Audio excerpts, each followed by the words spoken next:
Morning Show. On Washington, D.C.'s 1450. 1450 WOL Radio.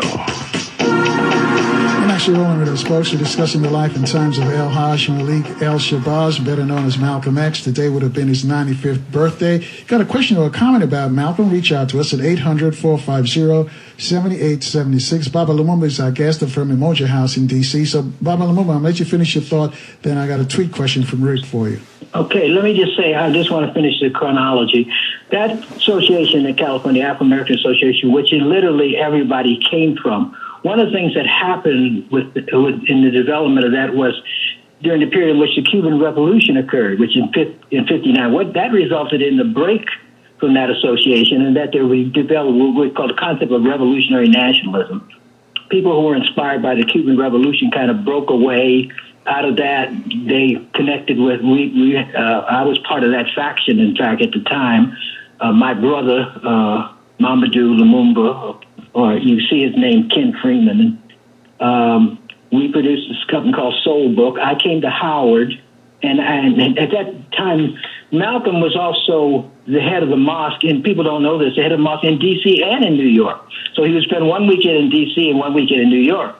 The first time I talked to Malcolm, my job as a member of the group, the sort of revolutionary nationalist group that produced Soul Book, which is something that people can look up, the publication that my brother and I used to put out, and some other folks as well. My job was to talk to Malcolm and to explain to him what happened, where things had developed at that point. So I met him, I talked with him, and I explained to him what had happened. Then I would go to New York. When he go to New York and to Audubon, when he broke away from the Nation of Islam, we talked then in the Therese Hotel. But it was always as a liaison person between a certain faction that I was a part of, which is sort of the revolutionary nationalist faction of the who had left the Afro-American Association. So that just gives you some background in terms of what my relationship to was, and why I had chance to talk to him, and what happened. Now, this isn't. I'm not trying to tell you my story. Some of you were talking about Malcolm, so we're not going to go into details of all those meetings and what we talked about, and et cetera, et cetera. But, at the time I was at Howard and was in contact with Stokely, who we were both at Howard at the time for a few years. We were both in philosophy. And the whole battle between SNCC, or the nationalists, and the assimilationists, or the integrationists, or the people who believed that what Malcolm was a racist. In fact, I throw out the fact that Stokely once called me a racist, and he ended up. Actually, we ended up being okay, and that's another story that needs to be told. The relationship between nationalists and the integrationists or assimilationist groups, the SNCC and the Panthers, etc. And what is the relationship between these people? What is the philosophy of Malcolm X versus the philosophy of Dr. King? The idea that one's goal should be to assimilate and be accepted by society versus the answer that, no, we need to create our own society, because this is still a fundamental issue that has to be addressed by the individual. How do you see the future of our people in the context of this fundamental distinction between believing that our salvation or our freedom or our emancipation or our liberation is being a part of this system as individuals and being accepted by this system versus, creating something for ourselves, creating and using our identity that precedes colonialism and slavery. Not defining us as people who were produced by colonialism and slavery, but people who were precedes colonialism and slavery, because that's where that's where the rubber meets the road. That's where, and interesting enough, even those issues are not mutually exclusive. Even those things, there's a place for both, in the sense that even if you believe and understand that independence is the only answer, you also understand that working in this system and trying to make our lives better, trying to get health care, trying to do the things that are important for our own survival is also important. So even in that stark reality between those two philosophies. They themselves are not mutually exclusive. And Malcolm understood this. One of his values is that he understood that, even though he sided with, his emotions were with, and his understanding of the world was what ultimately independence was the only answer to our situation. And that has been proven to be the case. Even in this coronavirus thing, we see the same thing we've always saw. We suffer the most. We're the ones at the bottom. This has not changed at all. And anybody with any sense knows that it won't change. That that doesn't mean that we don't struggle against it. It means that we accept the reality that our independence, we accept Malcolm's message as the ultimate answer, no matter how hard that takes or how long it takes or how unlikely it is at this point, etc. We still have to accept it as our frame of reference. Because it's only when you accept that you put things in perspective. It's only when you decide that ultimately you have to control, as a group of people, your own destiny, can you then begin to line up your objectives and goals and chart some course to eventually solving your problem. If you wake up one morning and decide your only answer is to do what your master tells you to do and to be compliant, well, you have no answer. You have no way out. You have no solution to your problem. You've capitulated to your problem. You've said that he is better than you. You've accepted the notion of inferiority, etc. So, without being so worried, we have to understand these things in the totality of them. We have to understand these things in a context that they're not mutually exclusive. They're not either or. We don't live in an either or world. But we still have to be based in a world that the Malcolm was based in, a world of understanding that ultimately black people must seek independence and unity amongst all black people around the world and must have a base of power, probably on the continent of Africa, that serves our interest. All right. Hold that thought right there. I got a tweet question.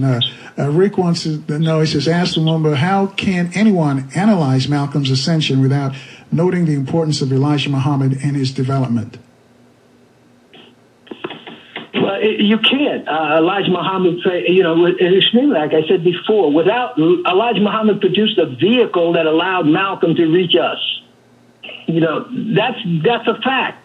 You cannot play down and you cannot minimize. You cannot, the fact that Elijah Muhammad and what he created, the vehicle that he created, helped Malcolm be what he is. He made, without that, we would not even have known of Malcolm. He would never have been. He might have remained the thug he was when he went to jail. Who knows? He might have died. He might have been shot on the street for selling drugs or doing whatever craziness that he was doing. It was Elijah Muhammad's entity was there for him, which allowed him to become what he became. No one can deny that. And no, it shouldn't anyone play that down.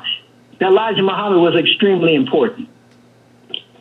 All right, 800-450-7876. Man 2's up next. He's calling from New York City. Man 2, you're on with Baba Lumumba. Yes, happy Malcolm Day, Brother Nelson. Happy Malcolm Day, Brother Lumumba.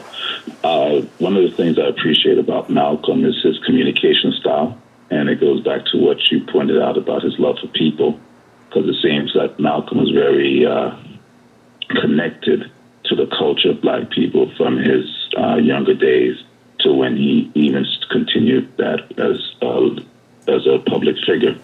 So I wanted to get your insights on how Malcolm's communication style helped bring people in, and then the impact of it being with hip-hop, where I think it's one of the few genres that have a foundation with a political leader.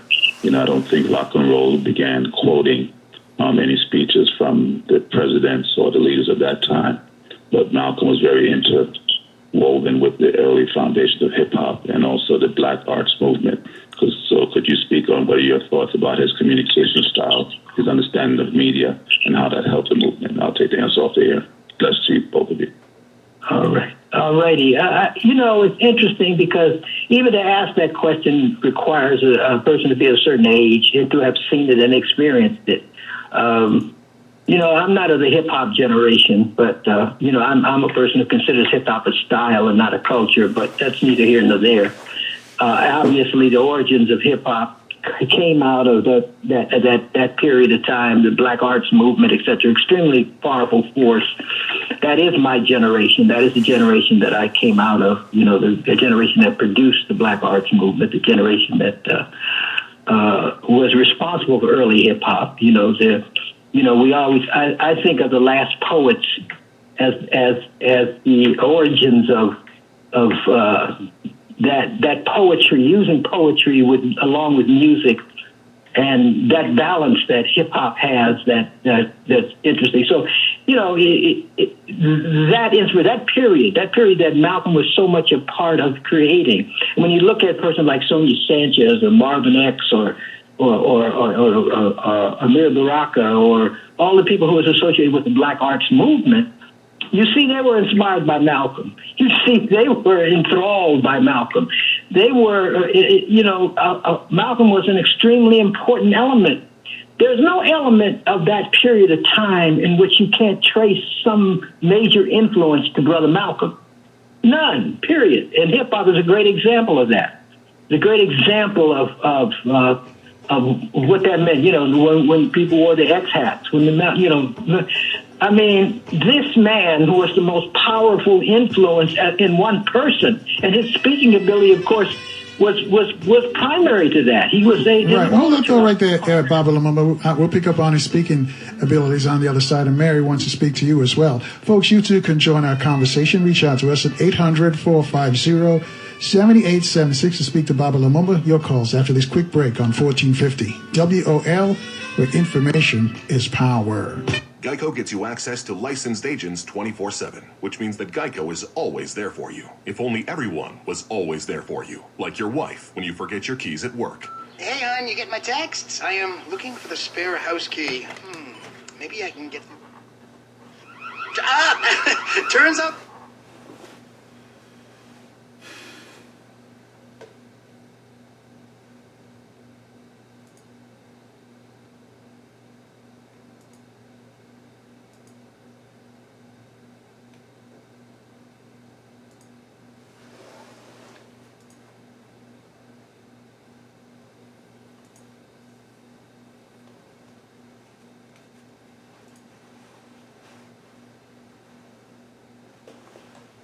is putting its community first. Recipients of the grant will work with Shea Moisture to develop ways for their company's efforts to serve as a model for other businesses throughout the country. Learn more at SheaMoistureFund.com. Together we will thrive.